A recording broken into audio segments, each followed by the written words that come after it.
मैं मजाक नहीं कर रहा, सही में नंबर 1 का स्पोर्ट्स सुन के आपको लगेगा कि इसको स्पोर्ट्स की कैटेगरी में जो जिसने डाला था उसने कौन सा सस्ता नशा करके डिसीजन लिया था। 5 weirdest sports in the world. आज की वीडियो में हम इसी बारे में बात करने वाले हैं कि ऐसे पूरी दुनिया में से कौन से टॉप 5 वियर्ड स्पोर्ट्स हैं जिनके बारे में सुन के आपको भी लगेगा ये भी कोई स्पोर्ट है क्या। तो चलिए बिना किसी देरी के शुरू करते हैं।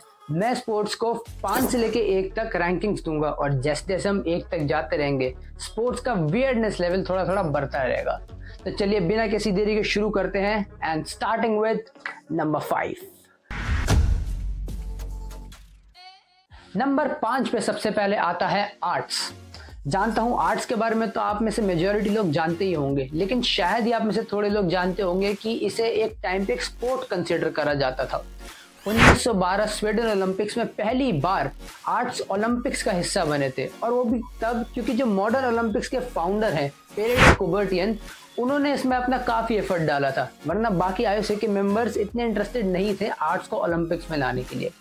तो ओलंपिक में आर्ट्स में 5 इवेंट्स होते थे, architecture, literature, music, sculpturing and painting.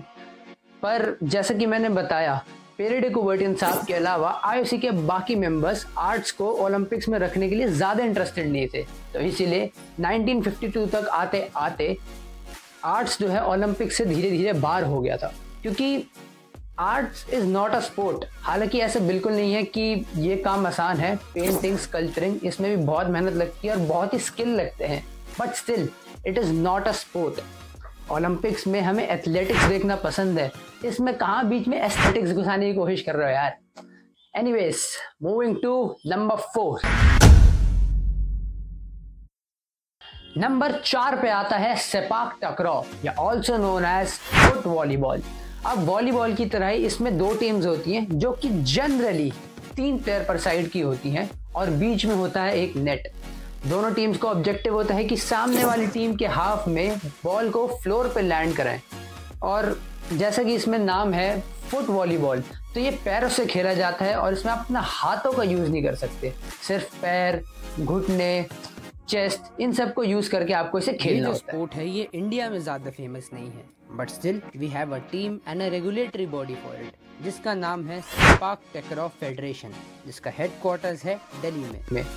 अब ये जो स्पोर्ट है ना, ये ज्यादातर साउथ एशियन कंट्रीज में खेला जाता है और इनफैक्ट मलेशिया का तो ये नेशनल स्पोर्ट भी है और 1990 से ये गेम एशियन गेम्स का भी एक हिस्सा है और 1990 से अब तक इंडिया ने इसमें 3 ब्रोंज मेडल भी जीते हैं।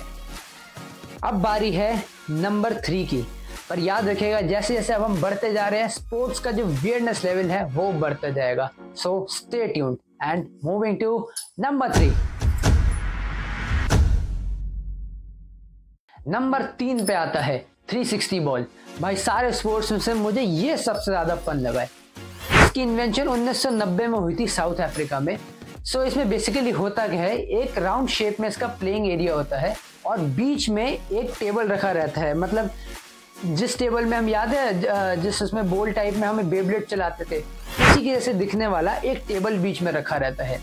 प्लेयर जिसे या तो सिंगल्स या डबल्स में खेलते हैं।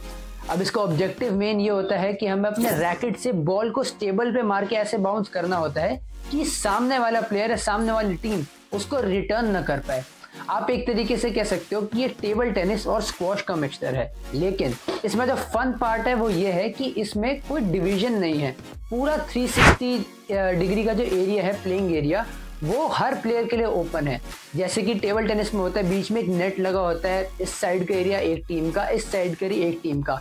इसमें ऐसा कुछ नहीं है, इसमें पूरा 360 एरिया जो है वो हर प्लेयर के लिए है और यही इसमें सबसे ज्यादा फन ऐड करता है। शायद इसीलिए इस स्पोर्ट का नाम 360 बॉल है। Now moving to number 2। Number 2 पे आता है हाई अलाई। अब इसको लिखा जाता है जय अलाई, पर इसकी प्रोनाउंसिएशन है हाई अलाई। You know English is a funny language. खैर इसको तो छोड़ो।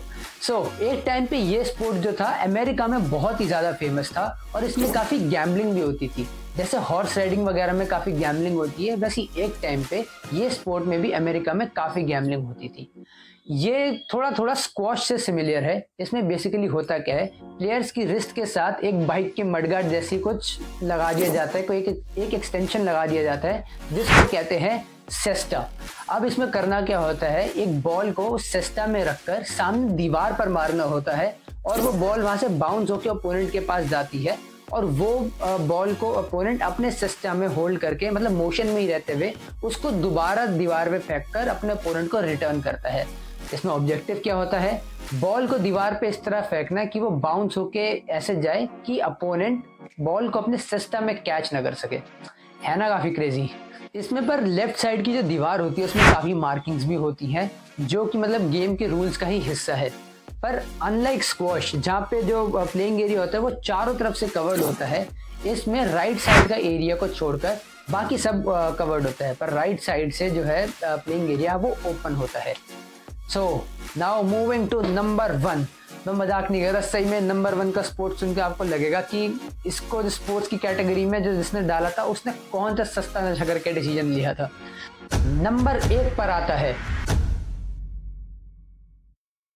Poodle clipping. मतलब ये उन आखिरी चीजों में से एक है जो मैं कभी ओलंपिक्स में देखना चाहूंगा। तो इसमें बेसिकली होता क्या है, पूडल एक डॉग्स की ब्रीड का नाम है जिनके शरीर पर बहुत ज्यादा फर होता है और क्लिपिंग मतलब उस फर को ट्रिम करना। सो पूडल क्लिपिंग यानी जो भी स्पेसिफाइड जो भी टाइम होता है उसमें जो सबसे ज्यादा डॉग को क्लिप करेगा यानी उनके फर को ट्रिम करेगा वो जीत जाएगा। कैन यू इमेजिन दिस कि ये स्पोर्ट एक बारी को ओलंपिक में जाने वाला था।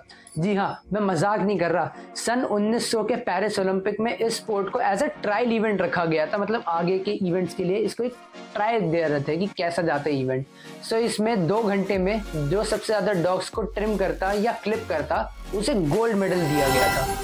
थैंकफुली ये सो कॉल्ड स्पोर्ट आगे कंटिन्यू नहीं हुआ और हम लोग इसे देखने से बच गए। मतलब सीरियसली यार, यही करा रहा था। अब इससे बड़ी कुछ स्टैपू खिला लेते, कुछ सेंस तो बनता कम से कम। मतलब इनका मन कभी चलता है तो कुकिंग को भी ओलंपिक में डाल देते।